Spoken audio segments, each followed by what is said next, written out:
আচ্ছা, এটা আমরা খুব দ্রুত ব্যবস্থা নিচ্ছি। পাবলিক প্রাইভেট পার্টনারশিপের মাধ্যমে মসজিদ পরিচালনা করলে লোকাল সহযোগিতায় আমরা এটা করব। আর সোলার প্যানেল আমরা আরো বাড়াতে পারি কিনা দেখি, তাহলে ওই বিদ্যুৎটা কনজিউম করে বাকিটা আমরা ন্যাশনাল গ্রিডে দেব। এটা নিয়ে আমরা আলোচনা করছি, দেখি। Thank you. সবাই পরিষ্কার করি ভাই। আবার আমরা কয়েকজন রিপোর্টার আপনি বক্তব্যটা বাইরে দেখতে চান যে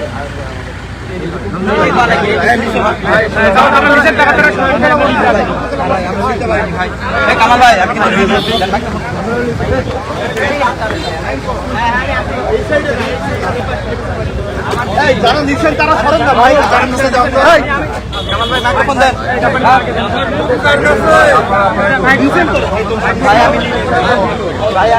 কামড়া কামড়ি ভাই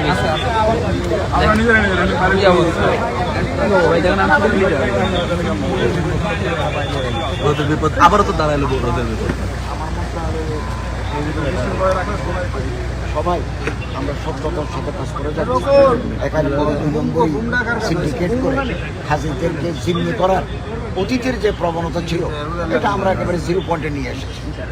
এবং আপনারা জানেন গত বছর আমি 8 কোটি 28 লক্ষ টাকা ফেরত দিয়েছি হাজিদেরকে। এবছরও ফেরত দিতে পারবো। আমরা নিজেরাই বাড়ি ভাড়া করেছি, নিজেরাই হসপিটাল এজেন্সির সাথে কথা বলেছি, বার্গেনিং করে টাকা কমাইছি। 1 পয়সা এদিক ওদিক নয় হওয়ার সুযোগ নেই। অতএব হজটাকে আমরা একটা সেবা এবাদত হিসেবে নিয়েছি। এখানে যারা দুর্নীতি করবে আমাদের হাতে যদি ধরা পড়ে, আমরা তাদেরকে আইনের আওতায় নিয়ে এসে আমরা শাস্তির বিধান।